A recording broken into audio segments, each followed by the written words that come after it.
کلف والے کپڑوں کی شرعی حیثیت کیا ہے؟ میں نے سید انور صاحب کا ایک بیان سنا، اس میں وہ فرما رہے تھے کہ علماء فرماتے ہیں کہ کلف والے کپڑوں سے انسان میں اکڑ آتی ہے، وضاحت فرماتے ہیں جائز ہے کلف والے کپڑے پہننا، کوئی اس میں حرج کی بات نہیں ہے۔ اکڑ اگر آتی ہے تو آدمی کو اس کی اصلاح کرنی چاہیے، لیکن بہرحال اس کی وجہ سے یہ نہیں کہا جا سکتا کہ کلف والے پہننا یا کپڑے پہننا یا جائز نہیں ہے یا مکروہ ہے، کوئی بھی اس طرح کا فیصلہ اس پہ نہیں کیا جا سکتا۔ اس کا تعلق تو انسان کی دلی کیفیات اور دلی احساسات اور ان چیزوں کے ساتھ ہوتا ہے، لہٰذا اس پہ اس طرح کا کوئی ناجائز ہونے کا یا مکروہ ہونے کا فتویٰ نہیں لگایا جا سکتا۔ حدیث شریف میں آتا ہے نا، رسول اللہ صلی اللہ علیہ وسلم نے جب فرمایا کہ جنت میں وہ شخص داخل نہیں ہوگا جس کے دل میں ذرہ برابر بھی تکبر ہوگا۔ صحابہ کرام پریشان ہو گئے اور پوچھنے لگے یا رسول اللہ، ہم میں سے ہر آدمی چاہتا ہے کہ میرے کپڑے اچھے ہوں، میرے جوتے اچھے ہوں۔ آپ نے فرمایا اس کو تکبر نہیں کہتے، تکبر اس کو کہتے ہیں غمط الناس و بطر الحق، کہ آپ لوگوں کو اپنے آپ سے کم سمجھیں اور حق بات آپ کو معلوم ہو جائے پھر بھی آپ ریجیکٹ کر دیں کہ نہیں میں یہ بات ایکسیپٹ نہیں کرتا، اس کو تکبر کہتے ہیں۔ اچھے کپڑے پہننا، اچھے جوتے پہننا یا اس کی خواہش دل میں رکھنا یہ تکبر نہیں، اس لیے اس میں کوئی حرج کی بات نہیں۔ مفتی صاحب وتر نماز میں اگر دعا قنوت بھول جائیں تو پھر دعا قنوت بھول جائیں تو آخر میں سجدہ سہو کر لیں، سجدہ سہو کر کے نماز پڑھ لیں، مکمل کر لیں۔ اگر سجدہ سہو بھی نہیں کیا تو پھر آپ کو وتر دوبارہ پڑھنا پڑے گا۔ ایک عورت گھر والوں کی مرضی کے بغیر اور اپنی مرضی سے خوشی سے لڑکے سے شرعی نکاح اور رجسٹریشن نکاح کرواتی ہے اور کورٹ میرج کروا لیتی ہے، 6 ماہ کے بعد والدین کے پاس واپس گھر جاتی ہے خوشی سے ملنے، وہاں جا کر 2 ماہ بعد عدالت میں خلا کے لیے چلی جاتی ہے اور غلط بیانی کرتی ہے کہ میں شادی ہوئی، گن پوائنٹ پر مجھے اٹھایا گیا تھا اور میرے ساتھ زیادتی ہوئی، کیا اس صورت میں طلاق ہو جائے گی؟ شرعی حکم کیا ہے؟ ریاض حسین ڈی جی خان سے۔ دیکھیں جب ایک دفعہ شادی ہو گئی ہے نا، ایک دفعہ جب نکاح ہو گیا، ایجاب و قبول ہو گیا، اب یہ جو وہ کہہ رہی ہے کہ میرے ساتھ اس طرح گن پوائنٹ پہ میرا نکاح ہوا ہے، آپ کے بقول کہ وہ جھوٹ کہہ رہی ہے، اگر ایسا ہی ہے کہ وہ جھوٹ کہہ رہی ہے تو ایسی صورت میں جب نکاح ہو گیا ہے تو نکاح ہو جانے کے بعد عدالت اس بیس پہ خلا کی ڈگری نہیں دے سکتی۔ ہمارے ہاں جو بہت زیادہ ایک عمومی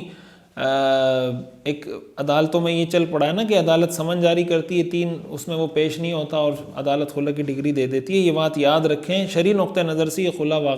خلا معتبر نہیں ہے، یہ طلاق نہیں ہوگی، یہ عورت کسی بھی دوسری جگہ شادی نہیں کر سکتی جب تک شوہر اس خلا کو تسلیم نہ کر لے، یعنی خلا اس عدالت نے دی اور شوہر بھی کہیں بٹ ٹھیک ہے عدالت نے دی میں بھی تسلیم کرتا ہوں، سائن کرتا ہوں، پھر تو بات ہی ختم ہے۔ لیکن اگر شوہر اس خلا کو تسلیم نہیں کر رہا تو ایسی صورت میں اس خلا کا کوئی اعتبار نہیں۔ عدالتی خلا صرف اس صورت میں معتبر ہوتی ہے، اس کو آپ خلا کہہ لیں کچھ بھی کہہ لیں، کہ جب شوہر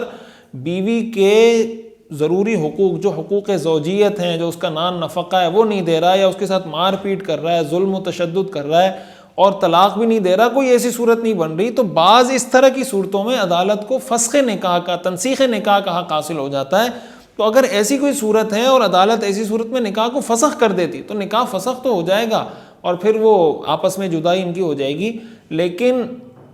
کس صورت میں عدالت کو یہ حق ملنا چاہیے، کس میں نہیں ملنا چاہیے، بعض اوقات یہ ہوتا ہے کہ عورتیں اپنے آپ کو مظلوم ثابت کر رہی ہوتی ہیں، حالانکہ شرعی نقطہ نظر سے وہ مظلوم نہیں ہوتی۔ جیسے میں اکثر مثال دیتا ہوں نا کہ بیوی اگر یہ کہے کہ شوہر مجھے جاب نہیں کرنے دیتا اس لیے مجھے خلا چاہیے، تو ظاہر ہے کہ شرعی نقطہ نظر سے ہو سکتا ہے وہ عورت اپنے آپ کو مظلوم سمجھ رہی ہو کہ میں بہت مظلوم ہوں،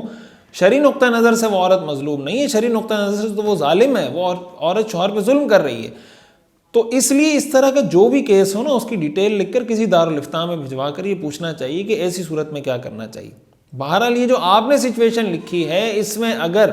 اس نے رضامندی سے نکاح کیا تھا اور رضامندی سے نکاح ہونے کے بعد کوئی ایسا ایلیمنٹ اس میں نہیں پایا جا رہا کہ شوہر حقوق زوجیت ادا نہیں کر رہا، نان نفقہ نہیں دے رہا یا ظلم نہیں کر رہا وغیرہ وغیرہ، تو ایسی صورت میں عدالتی خلا کی کوئی حیثیت نہیں ہے۔ مفتی صاحب باہر ملک میں ایک جگہ کام کرنے کے لیے شرط یہ ہے کہ داڑھی مکمل کٹوائی جائے اور ایک دوست وہاں کام کرتے ہیں، ان کے لیے فرما دیں کیا؟ دیکھیں اس طرح کی شرط نہ تو کمپنی والوں کو رکھنی چاہیے اور اگر کوئی رکھتا ہے تو اس طریقے سے داڑھی کٹوانا بہرحال جائز نہیں ہے۔ جو اگر جاب کر رہا ہے تو اس کی انکم حلال ہوگی لیکن اس کا یہ عمل جائز نہیں ہے، تو ظاہر ہے کہ ایک صریح کبیرہ گناہ ہے داڑھی شیو کرنا، داڑھی کٹوانا، شرعی نقطہ نظر سے اس کی کوئی گنجائش نہیں ہے۔ میرا سوال یہ کہ میں سفر کی نماز سفر ختم ہونے کے بعد پڑھ سکتا ہوں کیونکہ ٹرین میں کھڑے ہونے کے لیے جگہ نہیں ملتی، یا بیٹھ کر پڑھ سکتا ہوں؟ میں امتیاز انڈیا بہار سے۔ دیکھیں بیٹھ کر تو فرض نماز نہیں پڑھی جا سکتی، اشارے سے تو آپ سفر ختم ہو جائے یا تو جیسے اسٹیشن پہ گاڑیاں رک رہی ہوتی ہیں تو وہاں آپ اتر کے پڑھ لیں. بعض اوقات ٹرین میں جگہ ہوتی ہے، بعض اوقات نہیں ہوتی، ڈیپینڈ کرتا ہے. نہ مل رہی ہو تو پھر جب اتریں تو اس وقت سفر کی نماز پڑھ لیں. احمد نواز اسلام آباد سے پوچھتے ہیں مفتی صاحب غیر مسلم سے دوستی کرنا کیسا ہے؟ دیکھیں غیر مسلم سے قلبی محبت، دلی لگاؤ، دلی محبت کرنا یہ جائز نہیں ہے. قرآن کریم میں اللہ تعالیٰ نے صراحتاً اس چیز سے منع فرمایا، یا ایھا الذین آمنوا لا تتخذوا الذین اتخذوا دینکم ہزوا ولعبا من الذین اوتوا الکتاب من قبلکم والکفار اولیاء. اللہ تعالیٰ فرماتے ہیں ان کو دوست نہ بناؤ. وَلَن تَرْضَىٰ عَنْكَ الْيَهُودُ وَلَا النَّصَارَىٰ حَتَّىٰ تَتَّبِعَ مِلَّتَهُمْ. یہود و نصارہ آپ سے اس وقت تک راضی نہیں ہوں گے جب تک آپ ان کے دین کی پیروی نہ کریں. اسی طرح اور بھی کئی آیات میں اللہ تعالیٰ نے اس سے منع فرمایا. تو قلبی تعلق، قلبی محبت جس کو جگری دوستی کہا جاتا ہے، وہ تو کسی بھی کافر سے رکھنا جائز نہیں ہے. باقی معاملات کی حد تک، مثال کے طور پر آپ کسی کمپنی میں کام کرتے ہیں، وہ غیر مسلم ہے، وہ بھی اس کمپنی میں کام کرتا ہے، تو آپ آپس میں بات چیت کرتے ہیں، بھئی کیا حال ہے، آپ ٹھیک ہیں. اس کی کبھی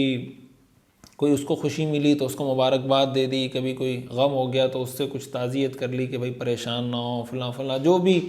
شریعت کی حدود کے اندر رہتے ہوئے جو بات ہو سکتی ہے. اس حد تک جس کو رواداری آپ کہہ لیں وہ تو ٹھیک ہے، لیکن اس رواداری میں اتنا آگے بڑھ جانا کہ یا تو آپ شریعت کے حکم کو ہی پیچھے چھوڑ دیں کہ یار شریعت کو بعد میں دیکھی جائے گی، یا وہ غیر مسلم کے لیے آپ دعائے مغفرت شروع کر دیں، یا کوئی بھی اس طرح کی چیز، یا اس سے دلی محبت، قلبی لگاؤ، یہ چیزیں شروع ہو جائیں،